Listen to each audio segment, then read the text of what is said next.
একদিকে যেরকম বাজেট নিয়ে সরকার পক্ষের অর্থাৎ এনডিএ যারা শরিক রয়েছেন এবং বিজেপি দলে যারা রয়েছেন তারা কিন্তু এই বাজেটের প্রশংসা করছেন। তারা বলছেন যে সব শ্রেণীর মানুষকে শক্তিশালী করবে এই বাজেট, কিন্তু বিরোধীরা সেটা মানতে নারাজ। তারা এই বাজেটের নিন্দায় সরব হয়েছেন। কি বলেছেন তারা, তাদের কি প্রতিক্রিয়া, সরকার এবং বিরোধীদের শোনাব আপনাদের। যে 12টা সাংসদ পাঠিয়েছে আজকে কি রেডফল শুনবো। शुभेंदु अधिकारी 4 दिन आगे थोड़ा सा साइड गाड़ी निकल जो हमारे साथ हम उनके साथ প্রমাণ করে দিই যে নিজের সরকারকে বাঁচিয়ে রাখার জন্য বিহারকে আর অন্ধ্রপ্রদেশকে অন্য রাজ্যকে দিক আমাদের কোনো আপত্তি নেই, কিন্তু বাংলাকে বঞ্চিত করে রেখে নয়।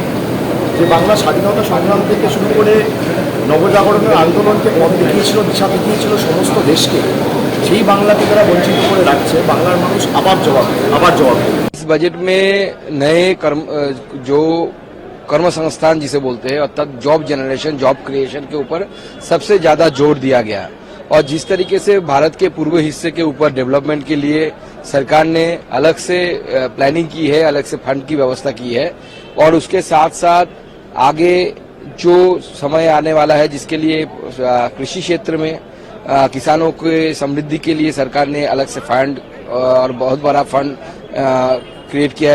लगभग 1.5 लाख करोड़ की फंड की बात की है हमारे आदरणीय फाइनेंस मिनिस्टर ने। और उसके साथ साथ जो क्रिटिकल मिनरल से लेकर स्पेस रिसर्च तक आगे आने वाले समय में जो चीजें सामने आएगी, छोटे रिएक्टर, न्यूक्लियर रिएक्टर बनाने में, शोध में, रिसर्च के में फंड की व्यवस्था सरकार ने की है, जिससे आगे आने वाले भारत को ये दिशा दिखाएगी। It's an underwhelming budget. I didn't hear anything about the key issues facing the common people of our country. There was no mention of Manrega. There was no mention or insufficient mention of any steps taken to improve the income of the ordinary person. We have seen far too little from the government when it comes to taking care of the severe income disparities in this country. Job creation, there was a token gesture made towards that, but unfortunately very short on specifics. And I personally welcome only one provision, which is this abolition of the tax on angel investors. I myself had recommended it to Shri Arun Jaitley more than 5 years ago. Finally it has happened. I'm glad that's being done.